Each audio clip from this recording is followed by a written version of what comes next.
You said that a harmless man is not a good man. A good man is a very dangerous man who has that under voluntary control. How should people become more dangerous? Oh, becoming more articulate is definitely, I would say, that's the primary array of weapons. So, I mean, physical prowess is something, and it's not nothing, that physical confidence that comes along with that as well. But the same thing replicated at the level of the ability to communicate and to think, that's a way broader field of battle and opportunity. So this is one thing that isn't taught well, especially to boys. It's more important to teach it to boys, I would say, because they're more skeptical of the educational enterprise in general, generally speaking, partly because they're less obedient, partly because they're less agreeable. That's particularly true for disagreeable boys. And agreeable boys get higher grades, independent of their IQ and their academic achievement, because they're easier to deal with. So what do you tell disagreeable boys? There's nothing that makes you more formidable than verbal competence, than being able to articulate, be able to think, to marshal your arguments, right? It's a battlefield metaphor, to get everything in order, get all your information straight, to marshal your forces. And so, I mean, that's part of the reason that rap artists are so popular, especially among disaffected young men, black and white alike, because they're unbelievably articulate. Like, they have this incredible verbal prowess. It's unbelievably attractive, and it's associated with genuine artistic and redemptive activity, often focusing on something that's approximately the voice of the underclass, let's say, but a powerful voice, right? And it's interesting to see how many young white guys identify with that.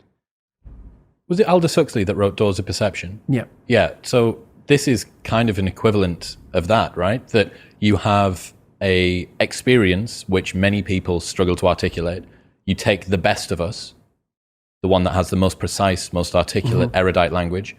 You drop them in and you say, okay, show us what you've learned. This is the equivalent, but for just a different community, a different sort of life, that maybe you don't have the ability to describe what it feels like to live on a council estate in Manchester or in, one of the neighborhoods of Brooklyn or whatever it might be. And then this person can. And it feels like it's your voice. Yeah, well, if you're a young man, you still feel alienated from your place as rightful heir of the proper kingdom. I mean, that's an existential truism for everyone, particularly for every young man, because he is an outsider in many ways. He's young and juvenile and not very highly valued, and then is in some sense hurt by the inadequacies of the current king, the current culture, and is easily turned against it because of that. And that's the machinations of the evil uncle. That's the King Arthur story. That's the story of Horus and Osiris. It's an ancient story. It's the story of Sauron, and it's there all the time. And you see in rap music, in hip hop, all of that alienation being given an articulated voice in an artistic sense. And that's a good example of the power of verbal facility. And that's the route to, let's say, marketing education to young men. It's like, you want to take your rightful place in the kingdom? It's like, get your tongue straight, man. Get it under control in the highest possible sense. We went to a comedy club, Tammy and I, in New York, the Comedy Cellar. It's a great comedy club. And the last comic was an English guy, and he was not particularly physically prepossessing, and he made a lot of jokes about that, and it was quite funny. And then he divided the audience into 5 sections, and he asked each section to toss up a topic, just to yell out a topic. And they were like random topics like the Kennedy assassination and electric lighting before 1890. Those were 2 of the topics, and the other 3 were just as diverse.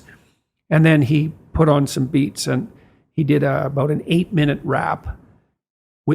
Every verse rhymed, and he tied the whole thing together at the end and ended at the end of the music, all spontaneously. It was unbelievable. And that's logos, man. That's the redemptive power of the logos right there. The magic word, the sacred word. It's just manifesting itself on stage. There's something very impressive. Something about that does feel dangerous as well. Not in a, I need to be concerned and this should be contaminated and walled off, but in a way that you think that person has so much competence that it's flowing out of them. And you almost feel competent by being around them. So But you certainly feel competent by appreciating it. Yeah. Right. Because it speaks to the part of you that is capable of appreciating such things. You think, wow, that's really something. That's an amazing display. That's an amazing thing to see. Amazing, right? A very interesting word, amazing. And you're trapped by the charisma of that. And that charisma, that's not nothing. That's a signal of something redemptive occurring. That accounts for virtually all of the attraction of hip hop and rap. It's the articulated voice of the struggling but worthy underclass. I suppose that's a good way of putting it. But those who are alienated from their rightful place.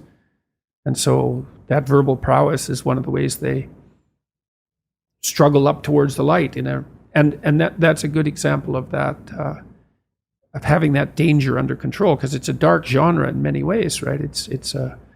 There's a real undercurrent and air of violence that surrounds that and its culture, like the punk movement in the UK back in the late 70s. Same sort of thing, but that capacity to express that in a poetic manner, in a compelling manner. Johnny Rotten was great at that. He was so intense. He worked with PIL afterwards, Public Image Limited. Is that it? Public Image? I think so. He has a song called Rise, which I used to show my clients all the time when I was starting assertiveness training with them. I'd put on Johnny Rotten's Rise, and the line in there is anger is an energy, and he's got these unbelievably intense eyes. Anger is an energy. You bet. And John Lydon, man, he could channel that like almost no one I've ever seen. He'd get that anger built up inside him, and then it was completely under control, and he expressed it in his music, and he's absolutely captivating, unbelievably charismatic. And I really liked his music, that raw anger in the music. But it was in the bloody music, wasn't it? It wasn't some random riot, you know. He transmuted that into something, you know. You can argue about the poetic merits of punk rock, although I don't think you should. I mean, I Did It My Way, Sid Vicious's version of I Did It My Way. My God, that's a work of genius. That it's so brilliantly satirical. What someone's doing is they're refining it, they're distilling it down, and then they're directing it. So I went to a powerlifting competition a couple of years ago. There was this one guy there lifting. He holds a bunch of records in the squat. And he's a normal working class guy from a normal working class town on the outskirts of Newcastle. And watching that man warm up is something else. He's got a sacred playlist. He never listens to the songs apart from when he's about to step on to the lifting platform. He's got these headphones on and he's just walking up and down in the same way that you'd see a bull ready to go out, ready to go and chase something. And he steps out on stage and the hairs stand up on the back of your neck. You're watching this guy channel rage, fury. That's the god of war. That's Mars. Yeah, he's in touch with that. Unbelievable. And words, man. You go to war with words. And you think that's what young men should be taught. There we go. Bit of fury. What's happening, people? If you enjoyed that, then press here for the full, unedited episode. And don't forget to subscribe. Peace.